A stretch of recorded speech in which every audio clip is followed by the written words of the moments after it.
All right, so welcome to this reading. This is another one of my celebrity chart readings that I'm doing here.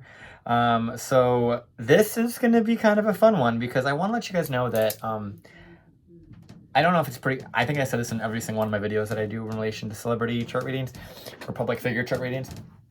But whenever I do these, it's always because there is some sort of resonance I have with the specific person that is being read, right?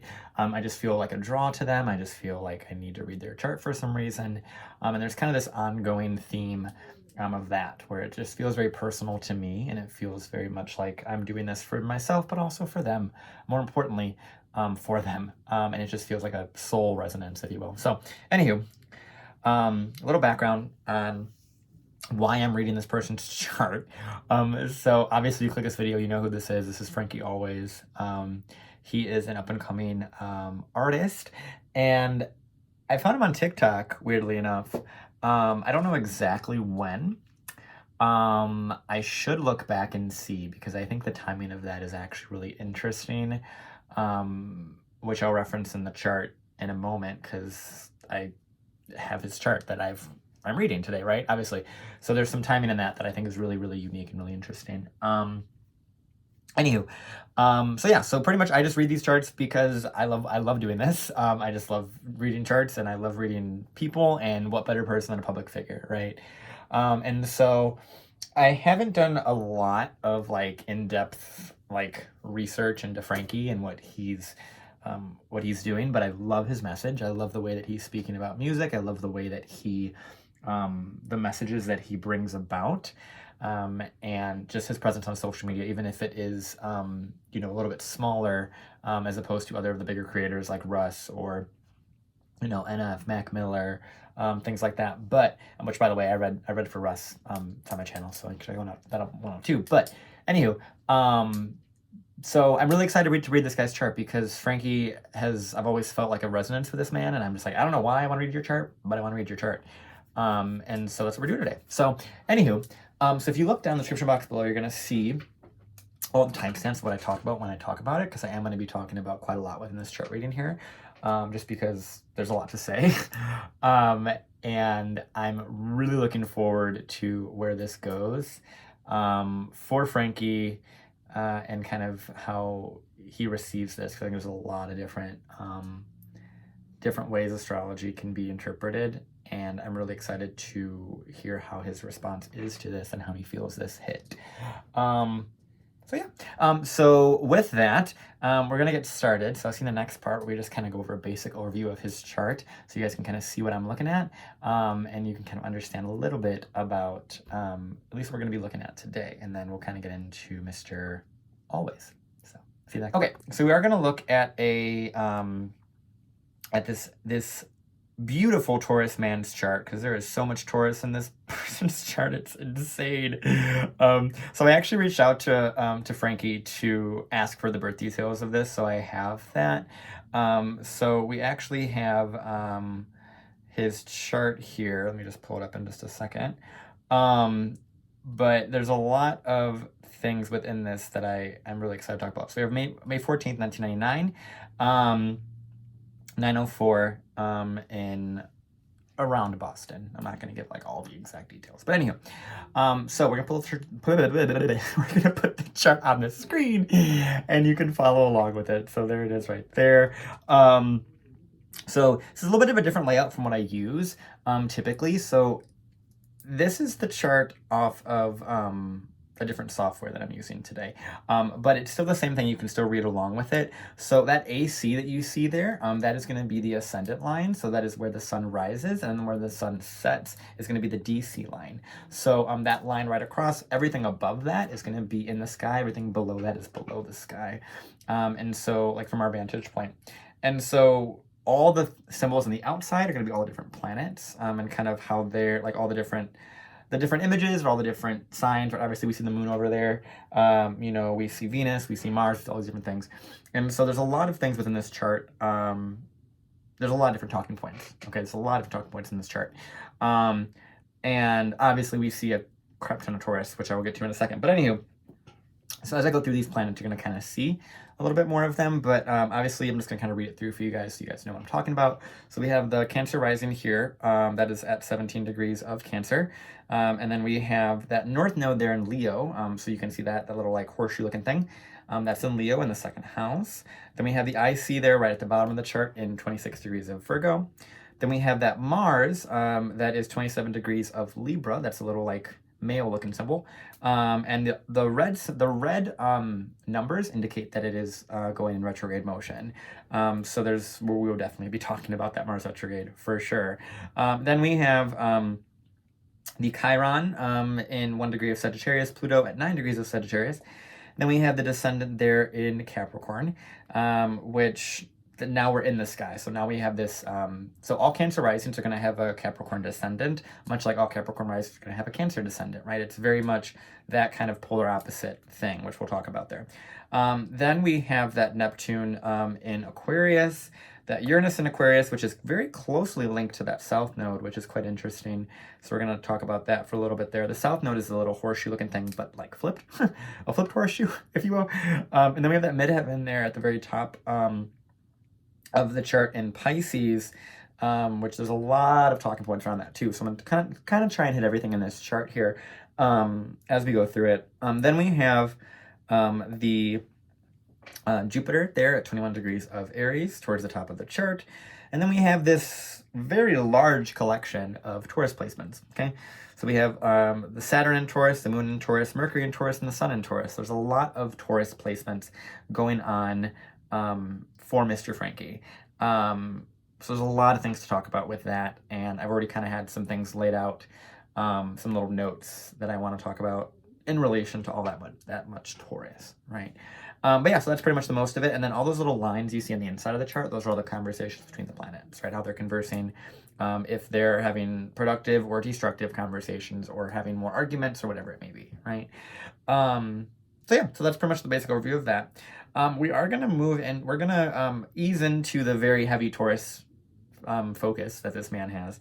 And we're actually going to start in a little bit of an interesting spot. I actually want to start with the Mars.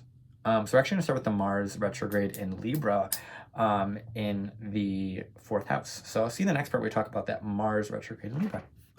Okay, so typically you'd want to start this chart reading with like the rising sign, right? And we will get to the rising sign in Cancer, but for some reason Mars in Libra wants to be the star of the show, which is very fitting considering the time of recording this. Mars is actually pretty close to that point in Libra as well. And so Mars rules like the ability to get things done, your willpower, how you go after your goals, things like that, right? How you accomplish things, what motivates you, what inspires you, right? And Mars is in a Venus-ruled sign, okay? So Mars is in the sign of Libra, which rules like harmony, relationship balance, other people, contracts, things like that. And the thing that's really interesting about this is that this Mars in Libra actually has a very interesting support going on. So Mars typically in Libra is not really, by dignity, it's not really happy, meaning that Mars is not comfortable doing Libra-like things. Mars likes to do Aries-like things, which is opposite of Libra, right? And so, and also Mars does not like to be retrograde, meaning that it's going to kind of have to like double back on things or work twice as, quote unquote, twice as hard, as some modern astrologers say. Mars retrograde also just, it speaks on like going back on things, like returning to things, moving your energy, weirdly enough, like with an awareness of the past, right? With an awareness of what came before you. I mean, with it being Libra, it's specifically the relationships that came before you, the relationships you had, the difficult relationships you had, the relationship power dynamics that you may have had, right? With Mars and Libra, there's typically a lot of like potential fights and potential, issues in like an interpersonal way, right? And so with Mars retrograde in Libra, there is this weird sense of kind of like needing to fight for harmony and almost like utilizing your energy to want to start something that is related to creating peace with another person, or creating harmony with another person, or creating, like, Mars Libra, they're one of the best people when it comes to like negotiation and law and anything that requires a meeting of the two minds and a kind of like settling of things and looking for peace, because Mars and Libra, Mars doesn't like to have to think about other people, but because it's required to with Mars being in Libra, it gets really good at knowing how to find the middle ground, knowing how to find the balance, both for themselves and for another person. And the thing about Mars and Libra too that's really important is being aware of who they have around them, right? Who they have around them, who they have that's supporting them, who is their support, who can they lean on, who can they not, right? It's a lot about that, because that Mars is so driven by the people that it's surrounded with, most specifically in like the intimate, more one-on-one partnership sort of way. Like the partnerships Mars and Libras make are very important to them, because those people are going to be the keys to their own motivations and the keys to their own drives, and also the ones that are motivating them, inspiring them in that own way too. So that's its own thing. It's really interesting there. We're actually going to move a little bit kind of on the same path to this Jupiter in Aries that is actually in what's called mutual reception or mutual aspect to this Mars in Libra. And so I'll see the next part where we talk about that Jupiter in Aries and how it ties into this Mars in Libra. So the thing that's interesting about this chart, obviously we have a Mars in Libra that's retrograde, which by itself is going to have a little bit of its own sort of difficulties, just by dignity, by, direction, things like that. It's going to have a little bit more of a difficulty in initiating things, getting things done without the assistance of someone else, right? Someone else's energy, someone else's support, right? However, this chart also has Jupiter in Aries. And the thing that's interesting about Jupiter in Aries is actually lending to Martian energy, meaning that Jupiter is in a Martian-ruled sign. So wherever Mars is in this chart is going to get a Jupiter sort of support, right? So Jupiter in Aries is a lot about believing in yourself, right? Believing in your own initiation, believing in your own will, believing in your own actions and what you've accomplished, and kind of having that own faith in yourself, right? Jupiter in Aries is a lot about that like really big faith-based movement, right? Kind of like being led by faith, being pushed by faith, and the more you push, the more you accomplish, the more you believe in yourself, right?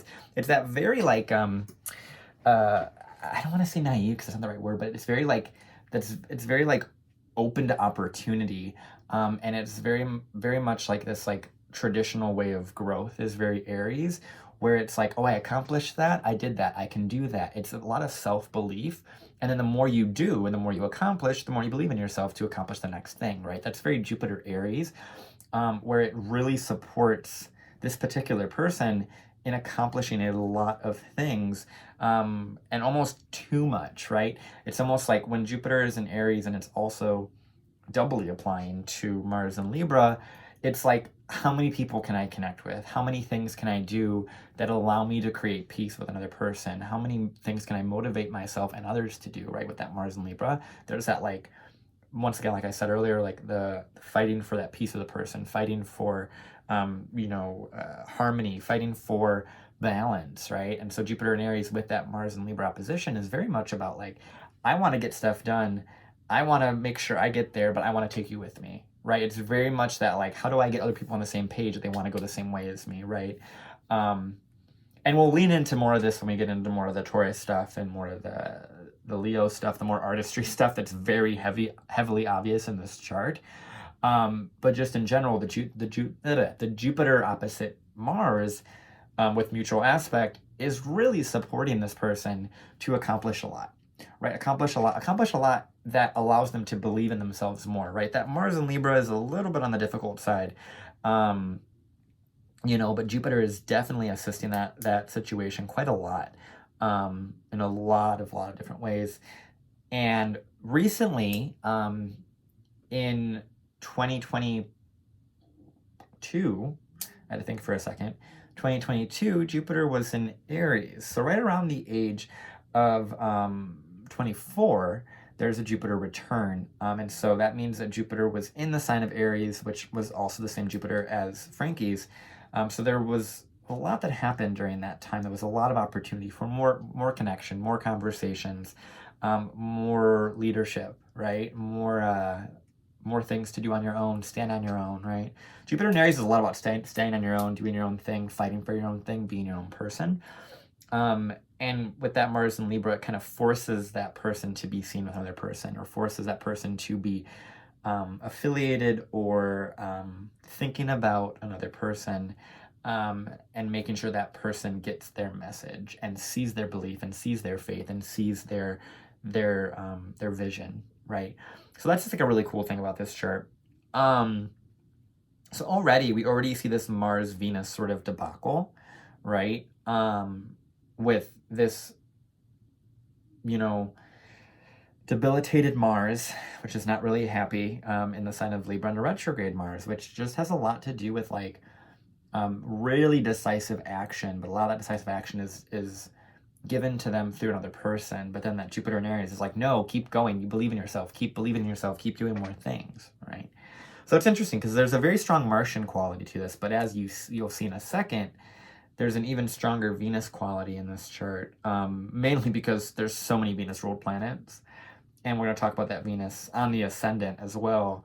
There's a lot of really cool things in this chart that I'm very excited to talk about. But anywho, so that's enough about the Jupiter in Aries opposite Mars in Libra. We might get back to that a little bit later, but we're actually going to move on to talk a little bit about all these Taurus placements. We're going to talk about the Taurus Stellium here, and see what comes up from all that. There's a lot of conversations on that. So see, I see the next part where we talk about the Taurus everything. Okay, so Mr. Always has the Sun, Mercury, the Moon, and Saturn all in Taurus. Okay, so just having the Sun and Moon in Taurus alone is going to show a new moon in Taurus, right? Whenever the Sun and Moon are co-present, for the most part, they're going to be leading up to a new moon, and they're going to be a new moon in that sign. Now, with Frankie, he has not just the moon there and the sun there, but also Saturn and Venus, okay? So as it relates to the new moon is like our planting seeds time. It's the quieter time of, the lunar cycle. And it's very interesting because I find a lot that whenever someone has a new moon or a full moon chart, or an eclipse chart, there's typically a pretty strong Cancer placement as well. And we'll see that here in a moment, that Frankie has a Cancer rising and a Cancer Venus. But because this new moon's in Taurus, it's actually one of the best new moons for creating value, creating something physically tangible on this earth, and having a sensory experience, right? Knowing how to be enriched by all the senses that you're feeling, and knowing how to lean into those things, and vocal quality, sounds, senses in the sense of like smell, touch, hearing, taste, all those things are Taurus related stuff, right? And so when you're born on a new moon in Taurus, let alone ruled by that new moon in Taurus, being a Cancer rising, you're going to have a different sensory experience.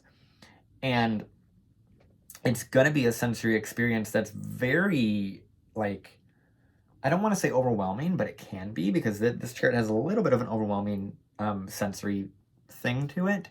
But it's very much this, like, what am I feeling and how do I convey that? Especially because Mercury's right there. Mercury is right there with the moon in Taurus. So the moon is applying to Mercury, which is telling me that there's this conversation about emotions. And in Taurus, of all things, it's very artistic, very sweet, very pleasant, right? Venus-Mercury combinations, whether it's Mercury and Taurus, Venus and Gemini, or a Mercury-Venus connection, which this chart actually has both of, it's it's a lot about artistry and poets and lyricists and things. And I find that people that have Venus Mercury, especially with this chart, because Venus Mercury is so well placed in this chart, it's going to make a really well received message. Okay. Now, the reason why this gets a little interesting is because you add Saturn to the mix, which I will get to in its own segment in a moment. But with just having a new moon in Taurus, this chart is just so, it's brimming with opportunity. It's brimming with, you know, what can I start? What can I feel? How can I feel? How can I feel more?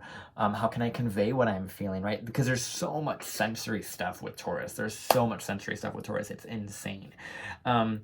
And when it comes to the Moon Mercury conjunction, that is pretty tight, mind you, it's really, really, really beautiful on anything. The Moon Mercury conjunction is just going to be a lot about conveying personal stories, right? The moon is our most personal part of us, and Mercury is like, speak it, say it, have a conversation about it, you know, say something about it, bring it out to light, talk about it. And the thing about Mercury Taurus is very, I mean, making money off its voice is a huge thing, because Mercury Taurus can make so much money off of just speaking, right? They can be great writers, they can be great lyricists, like I had said, but regardless, Mercury wants to communicate about something physically and tangibly valuable.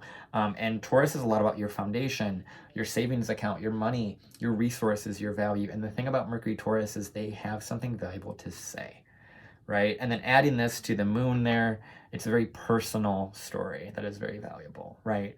Because the moon is our most personal. And then obviously add the sun there too, there's even more value to that. And so there's a lot of value added with this person's speech, right? Just knowing that sun, moon, Mercury combination, it's a big thing about being able to communicate, right? Now, we do have this moon here is having a really good time with Venus. So we're gonna circle back to the Saturn and Taurus a little bit later, because definitely the Saturn and Taurus is playing a role in this. I can promise you that, because there's a lot of stuff that we have to talk about with that to kind of get a little bit deeper in this chart. But I'm kind of just staying on the little surfacey personal planet stuff. We're gonna get there in a second. So because all these planets are ruled by Taurus, right? The Sun, the Moon, Mercury, Saturn. Because all of them are ruled by Taurus, all those planets are like, what do we do? Where do we go? How do we act, right? And what they do is they go to Venus, right? Because all those planets are ruled by Venus. So they're like, what do we do, right? Where do we go? And it all goes to the Venus in Cancer that this chart has, okay? Interestingly enough, to kind of run it back to the previous portion, we have that Mars in Libra, which is also another Venus-ruled sign. So following the same logic of what I just said before, a Venus-ruled sign is going to then prompt what it's doing through the Venus placement. So once again, we have Venus in Cancer being a bigger highlight. This Venus in Cancer is such a huge highlight of this chart in so many ways. And it has such a large story to tell that it's going to have its own segment, because Venus in Cancer needs to be talked about. But yeah, because the sun's ruled by the Venus in Cancer, Mercury's ruled by the Venus in Cancer, the moon is ruled by Venus in Cancer, Saturn is ruled by Venus in Cancer, and the Mars ruled by Venus in Cancer, because there's so many Venus-ruled planets. Like I said, there's this Venus, there's so much Venus, there's so much Venusian value, art, you know, relational stuff, that this Venus is like, yeah, I want to love, I want to show love, I want to be feminine and be masculine at the same time. It's like I want to have that like receptivity. I want to receive. I want to feel what it feels like to feel valued and feel loved on the whole sensory experience, right? And the whole like social experience too when it comes to Libra. That's where it gets a little bit more tricky with this chart. But when it comes to like the sensory experience and the music and the art and all those things, this chart has it unlocked in so many different ways.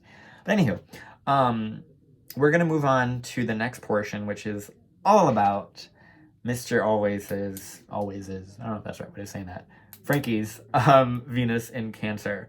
So I'll see in the next part we talk about this very, very unique Venus in Cancer placement.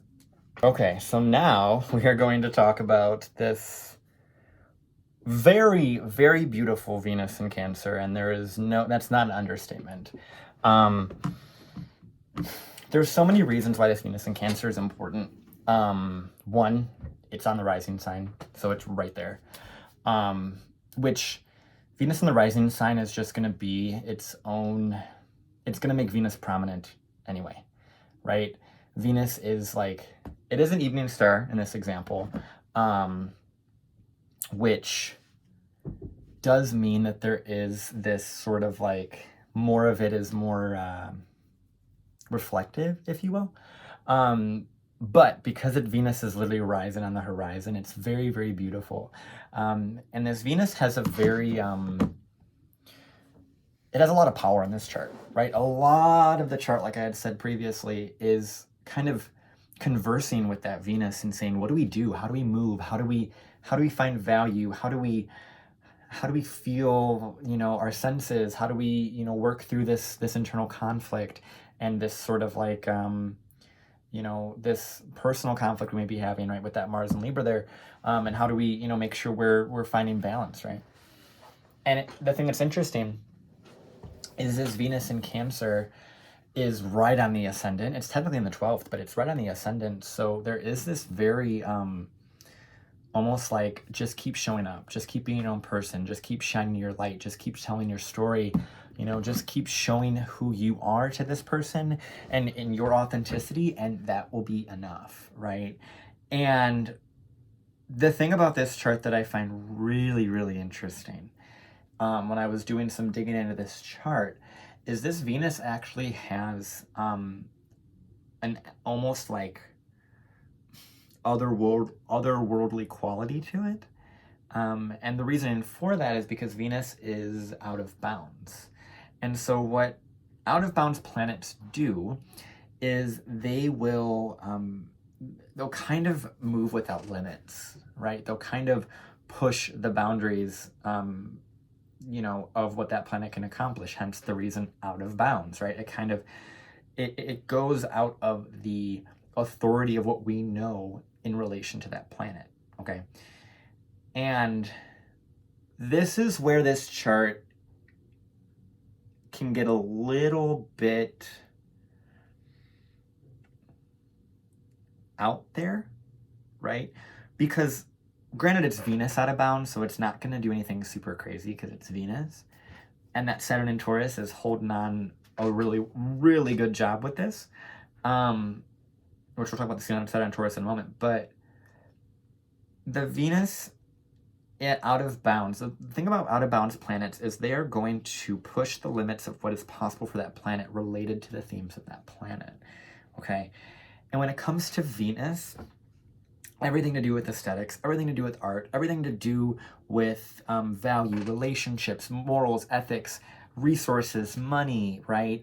Aesthetics, all of those things are Venus, right? Our sensory experience, right? There's a lot of that Venusian stuff that is tied into that, okay? Now, when it's out of bounds, what this typically indicates, and with this chart, it's pretty obvious to me too, but what this typically indicates is the person that was given this out of bounds planet is meant to show a different thing related to that planet, push the boundaries of that planet, right? So for example, just to make this an easy thing to understand, because I talk about this quite often in my own personal readings that I do for clients, but when it comes to out of bounds planets, I like to use the example of Mars out of bounds, because Mars rules our willpower, our physical vitality, what our body can actually accomplish, and what we can push our bodies to actually do, right? And so you can imagine a Mars out of bounds person is going to push the boundaries of the physical body, of our physical vitality, of our energy, things of that nature, okay? Now, Mars out of bounds, a really good example of this is when someone many years ago in the gymnastics realm, they were doing so well at gymnastics, they pushed the boundaries of gymnastics, and they did it so well that they were the first one to be honored with a perfect score, which was never seen before, and because of that, it then pushed the limits of what they used for scoring, and it pushed that perfect score as being now the new standard. So when it comes to an out of bounds planet, what ends up happening is it will push the bounds of that planet to create a new standard and create a new level of viewing of that planet, right? So when it comes to Venus out of bounds, this is one of those really different artists, right? Really different artists, really different, aesthetics, really different sort of way of approaching it. But the thing about out of bounds planet is it's still going to, and especially because Saturn's in Taurus in this chart, it's still going to need to kind of keep its reality a little bit in check and kind of conform a little bit to be able to break past that. But Venus out of bounds is always going to want more and to do more. And there can be an aspect of greed with this. I don't see that in this chart, mainly because of that Venus-Saturn connection there. But there is this aspect of like overdoing, wanting more, greed, things like that.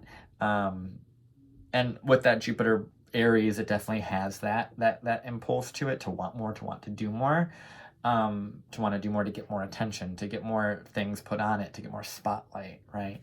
And so it's a really, really, really powerful Venus, but it really lends to the pushing the boundaries of art, pushing the boundaries of expression, pushing the boundaries of Venus-related things, aesthetics, values. And now when it links it to Cancer, what is this speak on?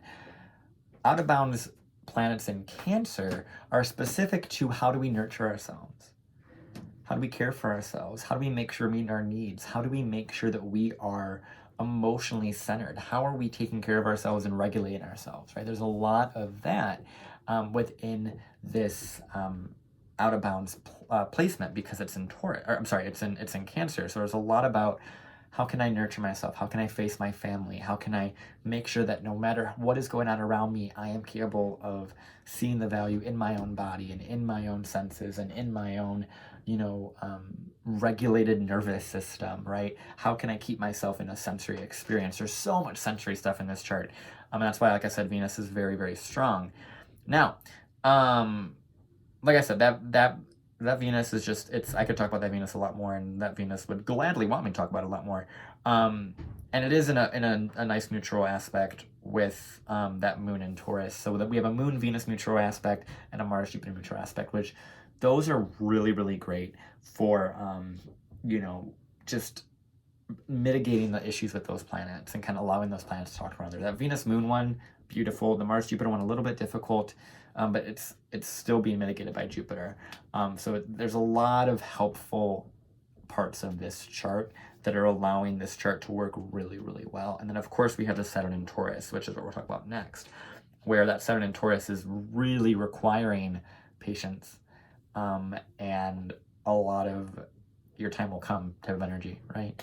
Because all those planets are also being constricted by that Saturn in Taurus. All those Venus-related themes are related to Taurus as well, and Saturn, the planet of restrictions, is in that sign. So we're gonna talk about the Saturn in Taurus, which is its own segment, because we have a lot to speak on with that. So I'll see you in the next part. We talk about the Saturn in Taurus. So Frankie has his Saturn in Taurus in the 11th whole sign house. And it is very closely configured to the moon. The moon is very close to that Saturn, which has its own thing to speak on, right? Which, when I talked about the new moon in Taurus a couple segments ago, I didn't really mention how Saturn can really restrict that and really make that home life and that ability to feel those sensory experiences like a battle, like an uphill battle, like a constricted, like you have chains on you type of thing, right? The moon Saturn is a very, at a young age, it's very, very, very kind of depressing, for lack of a better word. It's very depressing. It's very hard on the individual. It makes the internal life very mature, which is good, right, in the long run. But in the short run, it does tend to stunt that emotional safety. It doesn't allow that emotional safety to be felt, and it allows it to be kind of muted and kind of hard and kind of like a hardened life early on, which can be really difficult, especially because that that Cancer rising is ruled by that moon in Taurus that's conjunct Saturn. So it's a lot about like utilizing the emotional difficulties as a foundation that you're building, right? Utilizing the emotional pain and suffering and difficult uphill battles that you've gone through or you've seen your family go through, and allowing that to be your biggest foundation and your biggest gift, right?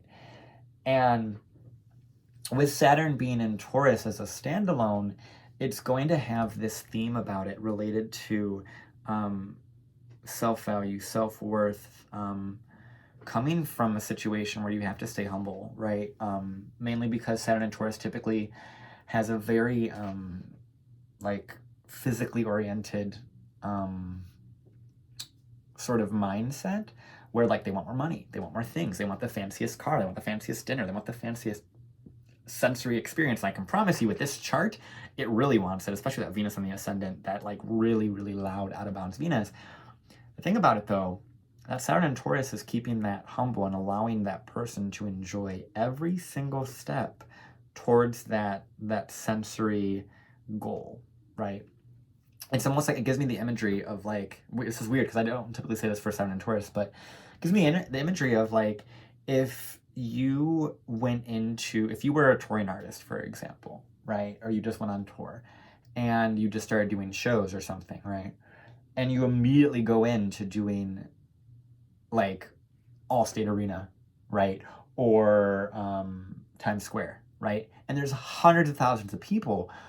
You are going to be overstimulated beyond what you even knew you could do, right? And you're gonna fumble, and you're not gonna be able to handle it because your energy is so sensitive, especially that Moon Saturn, and especially Cancer rising is so sensitive that it's like, how do I like know that I can handle this situation from a sensory experience? It's almost like you want this overloaded sensory experience, but it comes from a place of like, you need to handle your emotions and your nervous system every step of the way, and don't allow yourself to give yourself more than you can handle. Although Saturn and Taurus, you guys want to, and this Jupiter Aries definitely wants to do more and be more and have more, and like I said, it has this greed aspect to it, or this potential for greed to it.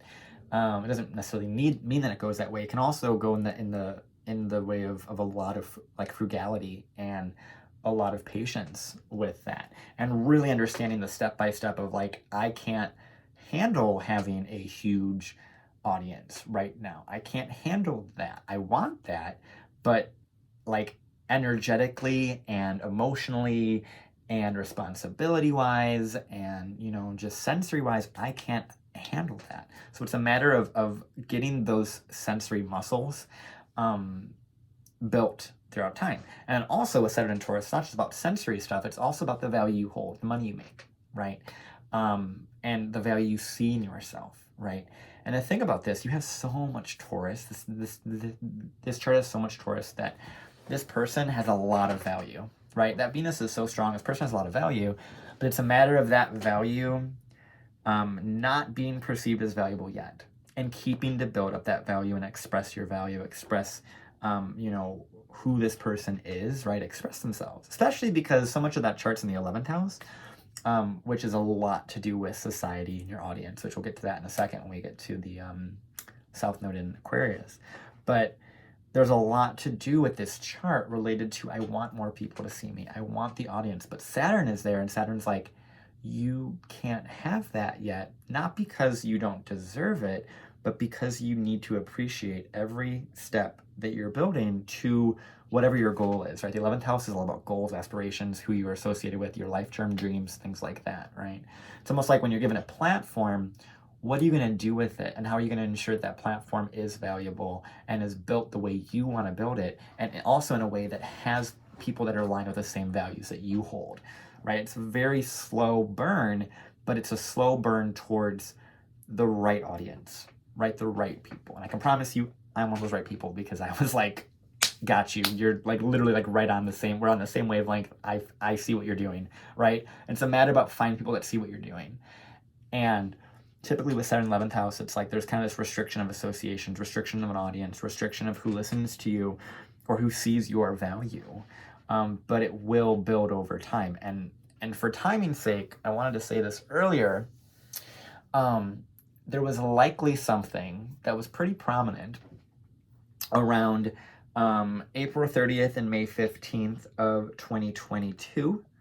As well as like Halloween of 2022. The reason I'm saying that is because there was eclipses within the Taurus axis, eclipsing that new moon that Frankie has in Taurus. So there was probably something related. I'm pretty certain that that was when I found him and I connected with him. I'm pretty sure that's when it was. I'm not quite sure, but I think that's when it was. And then the other thing in relation to this chart, which is what I would say to this person in person if I saw them, which we'll talk about in the next segment as regards to eclipses, but in specifically the summer of 2017, which would have been another notable eclipse of this chart. But I'll get to that in a moment and explaining the logic behind that. But anywho, this Saturn in Taurus has a lot to do with that restriction of that emotion. Also because Saturn's pretty close to Mercury too. Everything I talk about with Mercury is going to be a little bit more restricted too. So it's a lot about Mercury, Saturn. It's a lot of like hard, like uphill battle of communication, uphill battle of writing, of all those things. The thing about what's really nice about it, Moon Mercury, is still great, right? This chart is able to communicate really beautiful things.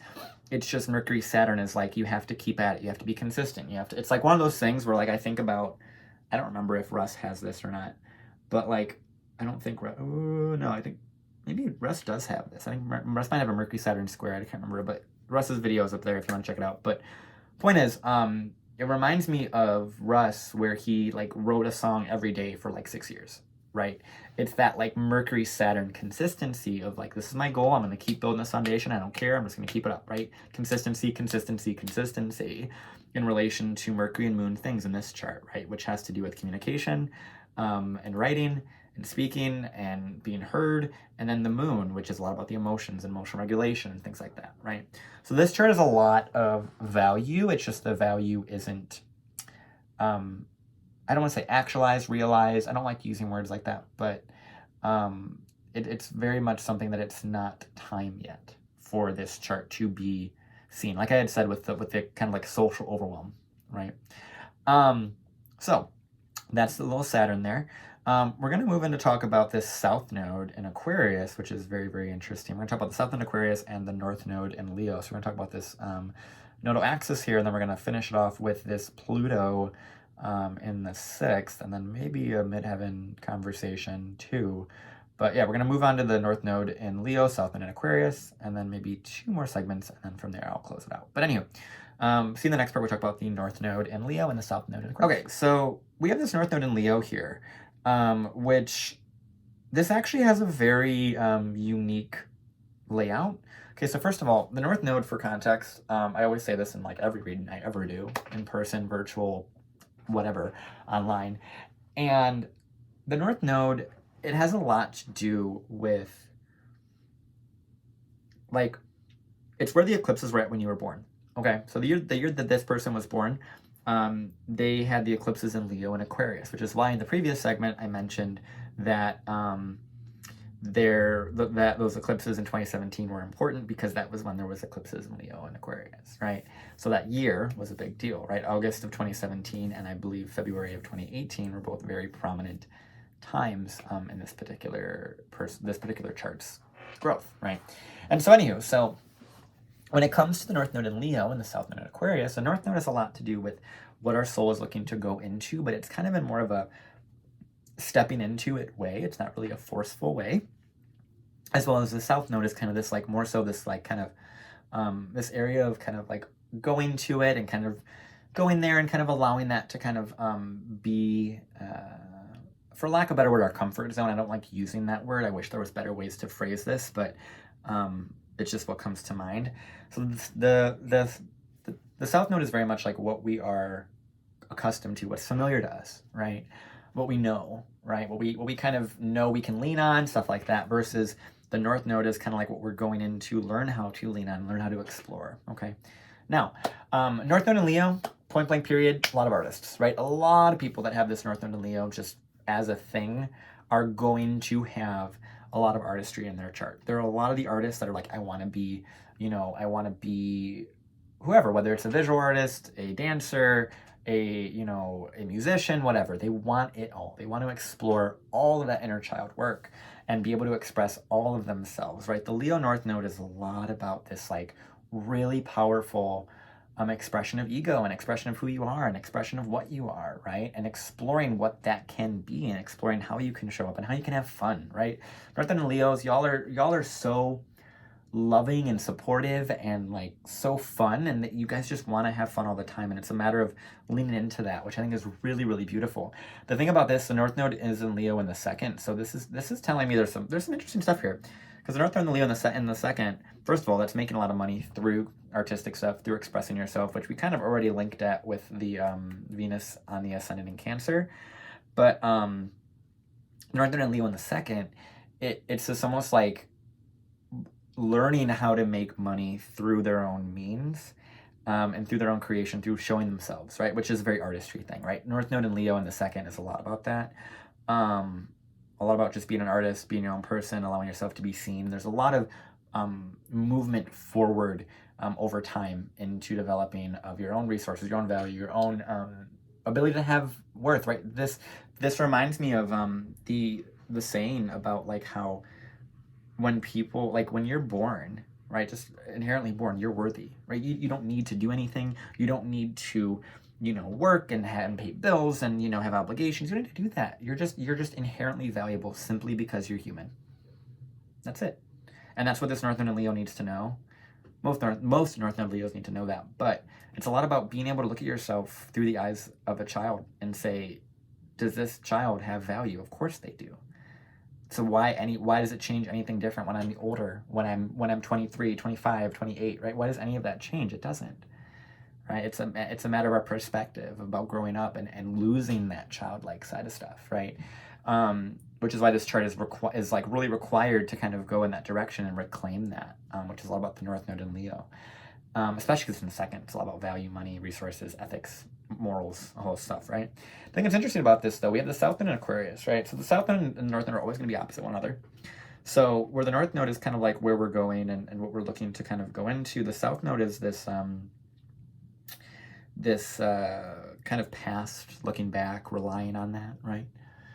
And with this chart, the South Node is in the 8th house and in Aquarius, okay? And this is where this chart gets a little bit interesting, because we have the South Node in Aquarius, which is typically ruling, social groups and audiences and things like that. And then we have this really crazy 11th house stuff, mainly with Saturn over there. That's what I'm noting right now. And it's interesting because both the South Node in Aquarius and the Saturn in the 11th, both are restricting this chart in who they align with or who is right to align with them. And so what I mean by that is Saturn in the 11th is a little bit different. Saturn in the 11th is like, who are my, like, I don't have the right audience. I'm not talking to the right people. I'm not connecting to the right people. I'm not doing the right thing with the right person yet, right? That's a lot about the Saturn 11th thing. It's like, I'm not in the right group. I'm not being seen by the right people, all that stuff, right? It's a lot about that delay, and not having the resources or the right people around you to give you those next steps or those next connections or whatever, right? Now, with the South Node in Aquarius, it's a little bit of a different story, and this is where this gets a little bit more layered in this chart, where the South Node in Aquarius, whenever the South Node is in an air sign, more specifically Aquarius and Libra, not as much Gemini, because Gemini South Node is a little bit different in the social realm, but South Node in Aquarius and Libra are all about like kind of going towards listening to other people, listening to the audience, right? That's Aquarius. Aquarius is the audience. That's really what it is. It's your fans, right? And it's interesting because the South Node in Aquarius is like your fans sometimes will misguide you. Okay, especially that Saturn in the 11th, all that 11th house stuff. Your fans will misguide you, or maybe not your fans, but maybe your desire to follow the trends, or to follow the collective, to follow what you know everyone wants, right? That's what South Node Aquarius is a lot about. It's about, you're going to keep following that. You're going to keep listening to the audience, listening to who it is, and that's great. And there's a lot of value in that. But don't allow the voices of the audience to eclipse, which is funny I use that word, eclipse your own voice, right? Your own thoughts. And that's, it's interesting because by this Mercury Saturn in the 11th, which is telling me there's a lot of powerful people in your ear, or there will be a lot of powerful people in your ear, authoritative voices. And it's, how do I hear my own outside of the noise of everybody around me, outside of everyone's opinions, everyone's perspective, right? The real big beauty about this 11th house, second house, Aquarius, Leo thing is there's this energy here related to listening to yourself and knowing how to put yourself out there, the Leo North Node thing, and allowing your audience to direct you, and then you make that choice where you want to go, right? Don't let the audience necessarily always tell you where to go, how to go, what to do, right? Don't allow that to dictate a lot of your things. But that Saturn in this 11th and all your 11th house stuff, it's going to kind of happen naturally. But there is this kind of drive towards being and having your own voice within the situation. Because if you are the leader of the situation, people want you, which I can promise you with that much Venus and all that chart, people are going to want that. Venus and the ascendant, out of bounds, people are going to want that, and you're going to want to take it from them, meaning receive it from them, not take it from them. That sounds really forceful, but you're going to want to get more, you're going to want to receive more attention, receive more stuff, right? But it's a matter of knowing that the ball is always in your court, and you're the one that determines who you associate with, who you talk to, who you don't talk to, who you listen to, who you don't, right? And when it comes to an audience, when it comes to fans, when it comes to followers, right?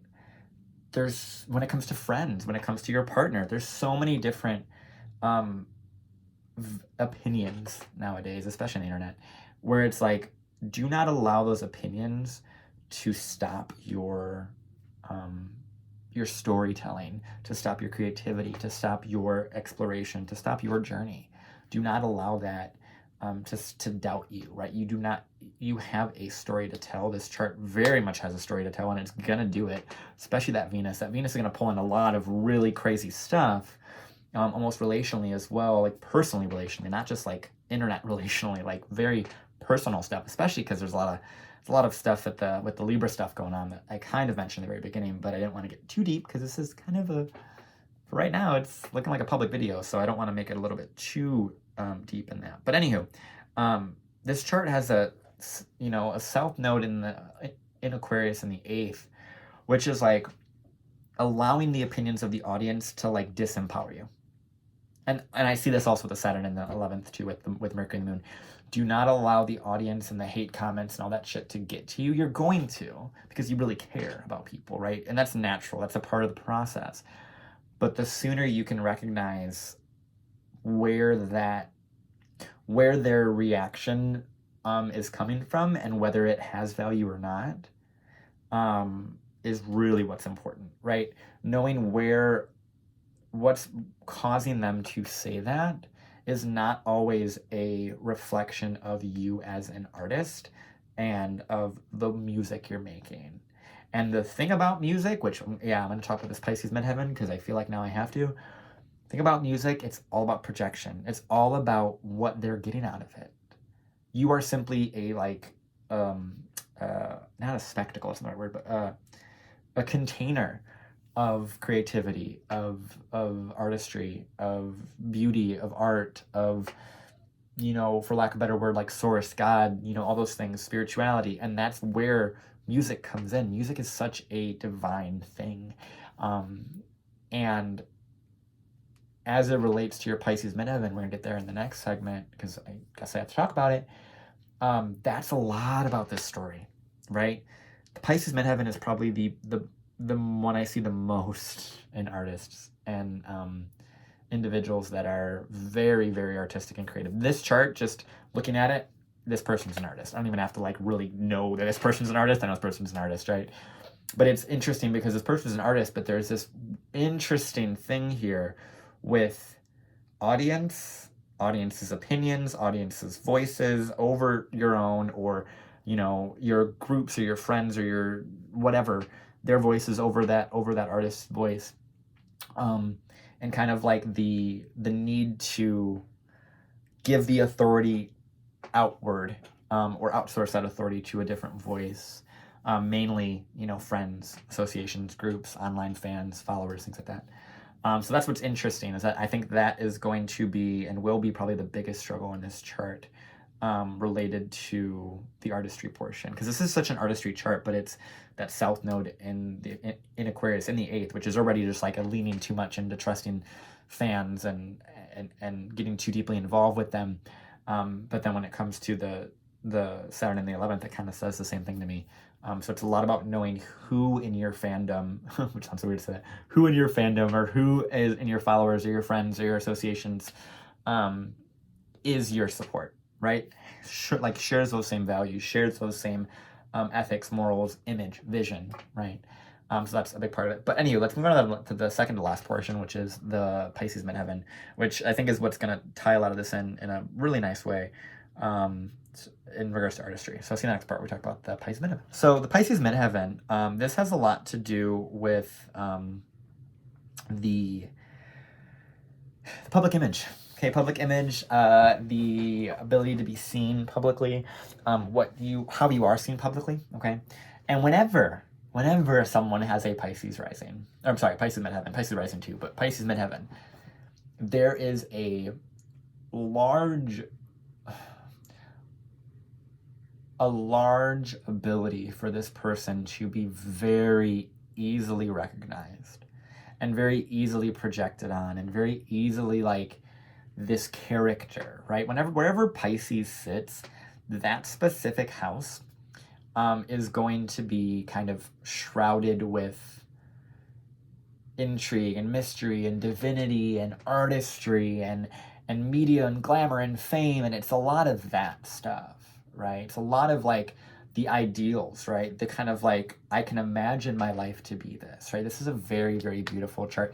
The imagery I get in this chart, now that I'm kind of sitting with this a little bit more, is this is a chart that kind of has, like, obviously the moon Saturn is a very sad childhood, right? And that sounds really like direct, but a pretty, you know, difficult upbringing is probably a lighter way to say that. But difficult upbringing, and that Pisces Midheaven, as well as all this other, you know, Venus on the ascendant stuff, it's almost like there's like this like fantasy that this person went in to have hope, to have faith, to, you know, make up this, whether it's like a superhero or imaginary friend, or like, you know, this image of what you could be, right? This kind of like, I see my life as this, right?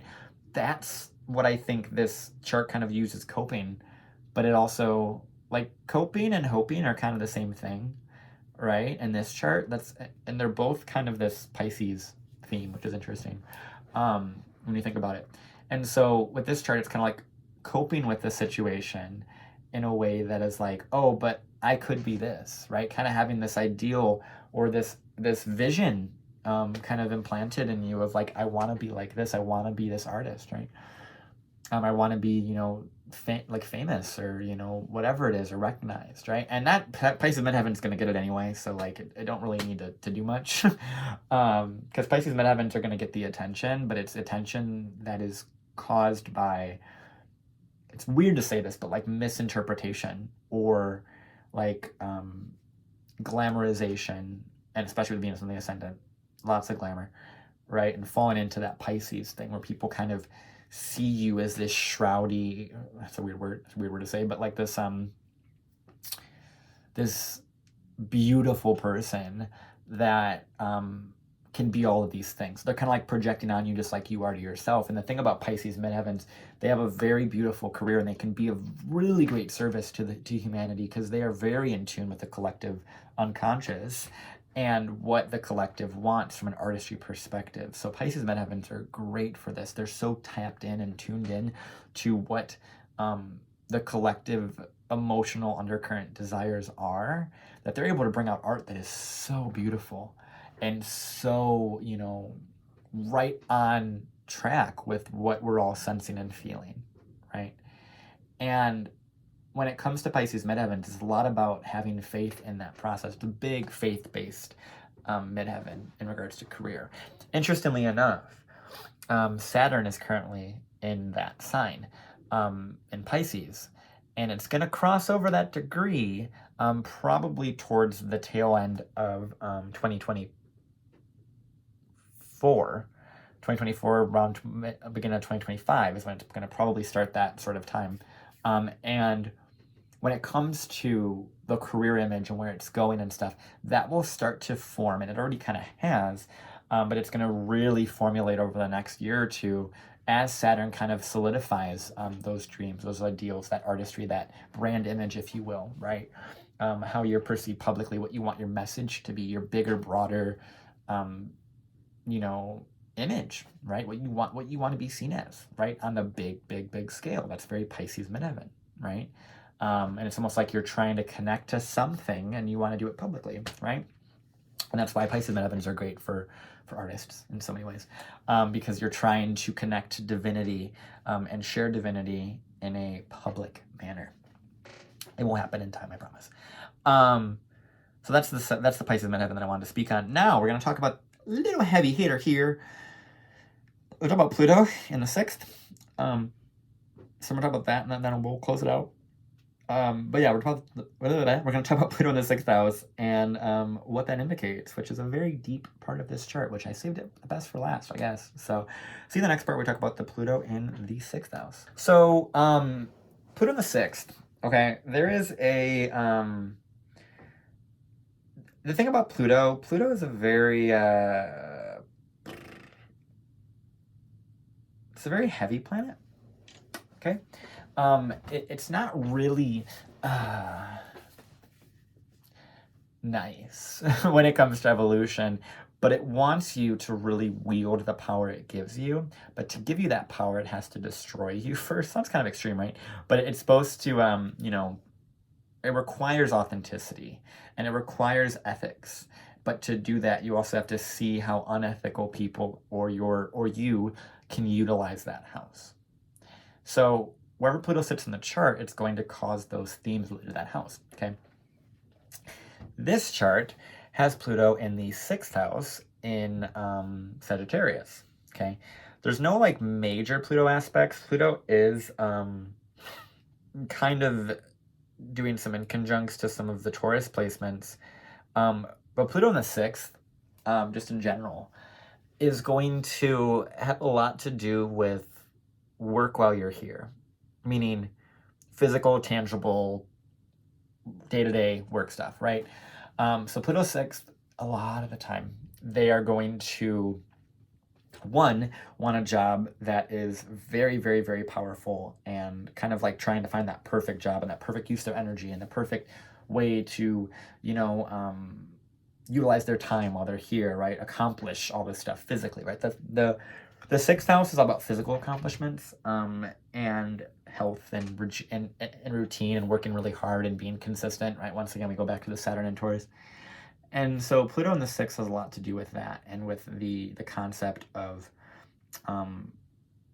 like really being powerful with your work, but not allowing your work or your work ethic to consume you, right?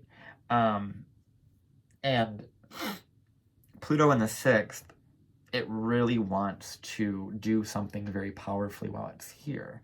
But to do that, it almost has to push the boundaries of what it physically can accomplish. And I don't mean it in the same way as like an out of bounds way, because out of bounds ways are just like chaotic and kind of like really explorative. And like pushing things. Pluto is like pushing things to like the absolute limit and then some and going further, right? Pluto's a lot of where your soul sits, okay? So wherever Pluto sits, it's going to be like, all right, my soul wants to go really deep into this, right? And so with the 6th house, it's like working. It's your coworkers, right? What you do for work. Like you want your work and what your work routine is to just be really powerful, right? These are the people that are like, oh yeah, like my day to day, I do this and I do this and I wake up. Like they're very much the people. They're like, I woke up at 4 o'clock today and I had a cold shower. Then I immediately worked. I immediately meditated for 20 minutes. And then right after that, I immediately worked out for 30 minutes. Then I went and journaled for 20 minutes. It's very much that. Right? It's like everything is so structured because they want to contain and have as much control over their time and energy physically while they're here as possible. And what's interesting is that Pluto eventually wants to go from the 6th once it's really accomplished a lot physically and it's mastered that kind of physical regime and that kind of like work ethic-y, time-based, day-to-day monotony, and the job that you do is a big thing, and the coworkers and all that stuff. The more it masters that, eventually it's going to go, okay, well, what can I do outside of physicality, right? What can I do outside of, my mental health or my physical health? And that typically leans into mental health and more spirituality and more things of that nature, right?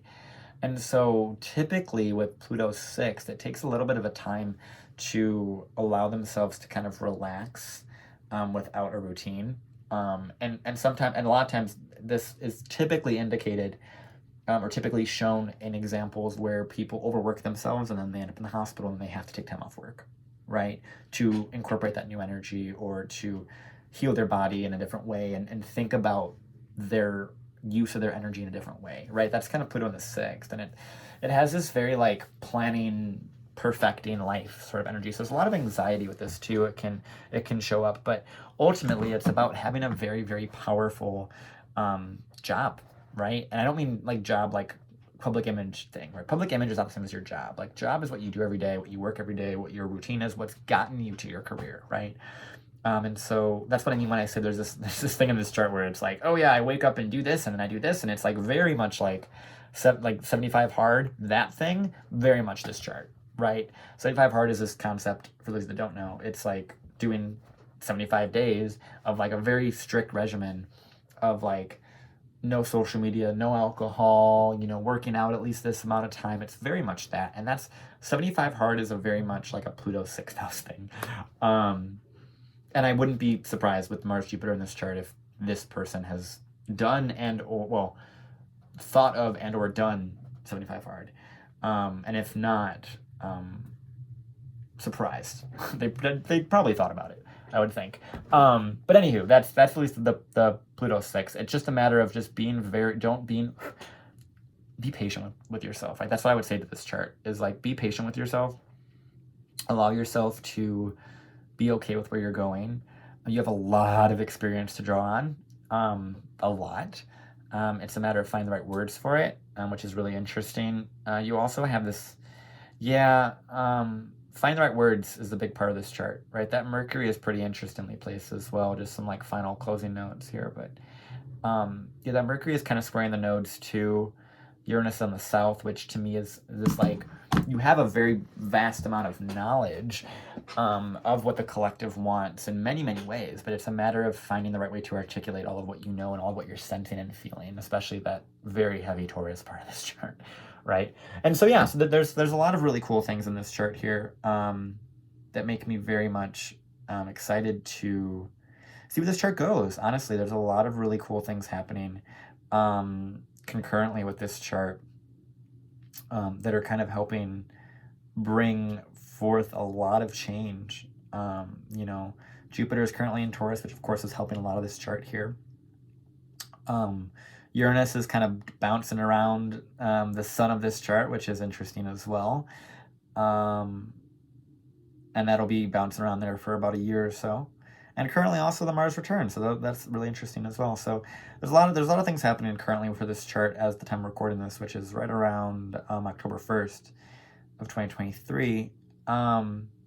It's just a matter of truly being able, this chart, as I said, it's the main thing with this is just knowing how the audience is guiding you and how much you're allowing that audience to have control over your actions and how you show up as an artist, right? That's a big part of this. And this is interesting because I don't know why I was like inspired to do this. I understand now why, as I read these charts, and that's part of the reason why I do them, is because I learn more and more while I'm reading the chart why I had to read this chart for this person. And it's very interesting seeing how reading this chart, how this person has a very, very beautiful chart, but there is that allowing the opinions of the fans and the audience, and even astrology, if astrology is not incorporated into this individual, which typically Uranus South Node, Aquarius South Node people typically have a lot of astrological knowledge or insight and stuff. But anywho, if that's not incorporated, right, it can still do a lot. But what's interesting is I do these readings because I'm drawn to the person's energy, and I'm like, I feel like I know you, so I'm gonna do it, right? It's a very like past life-y thing. And I do them, and then I realize how this person's chart may, with the South Node Aquarius in the 8th and the Saturn in the 11th with Mercury and the Moon, how this person may take my potential word as having more weight. And it's interesting because that's something I don't think this person needs. I think this, take what you will from this, right? All of you that are watching this, whoever is watching this. But I think it's really interesting because this has a lot of social implicate. I don't know what the right word is for this, but essentially what I'm getting at is like this chart has a tendency to lean on the audience and friends, fans, followers' voices for holding more weight. And it's interesting because I'm put in a position as a friend, follower, fan to lend my voice. And ironically, see how this lands and how this is interpreted by Mr. Frankie, which is very interesting, all things considered. So do with that what you will. I hope that made sense. Essentially, it's just interesting because I see myself as a catalyst for that South Node area, or South Node Aquarius, and Saturn 11th lesson, and also Uranus on the Sun right now as well. So it's just an interesting moment I'm recognizing in how I may be highlighting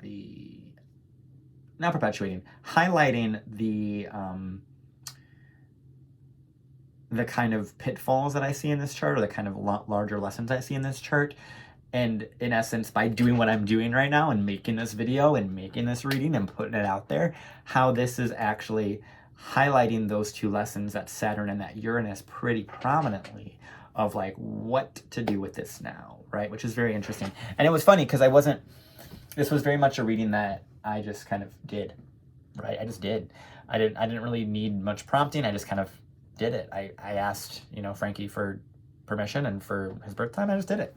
And I typically have like a long running list of celebrity charts I want to read, and he just popped to the front of the line, and I'm like, all right, cool. So, anywho, with all that being said, this was a very fun reading. I'm really excited about it. I was excited to do it finally, which is really cool. So Frankie, I know you're watching this anyway, but let me know how you thought about this. Let me know what your thoughts are. Let me know what your opinion is on this. Obviously, you could talk to me privately about this as well. And for the rest of you watching this, if you guys don't already know, obviously I'm an astrologer, if you can't figure that out, by the giant tapestry on my wall. But I have a whole celebrity playlist that I do, a bunch of different a bunch of different celebrities and public figures that I've read, that you're welcome to check out. The links will be in the description box, as well as kind of wherever as well. So you're welcome to check out those. I've done a couple of those, and I'll be doing more of those because there is more in line that I have to do that are just kind of in my long running to-do list that I have. But anywho, but yeah, so take that what you will, and if any of you want any astrological insights or astrological readings, my website is down below as well. If you have any questions about astrology, feel free to put them in the description box, or the description box in the the comment section. And yeah, I really hope you guys enjoyed all of this. And I do have an astrology course that I just put out recently as well. So the info for that is also down below, and also my website. But yeah, I really, really appreciate Frankie for allowing me to do this reading, as well as all of you for tuning in. And yeah, I really hope that Frankie got something out of this, as well as anyone else that may be watching, because I know I did. Super fun. I loved it. So yeah, so I hope you all have an amazing, amazing, blessed day. Thanks again for all your time and energy and patience with this video. So yeah, I love you guys, and I'll talk to you guys soon. Bye.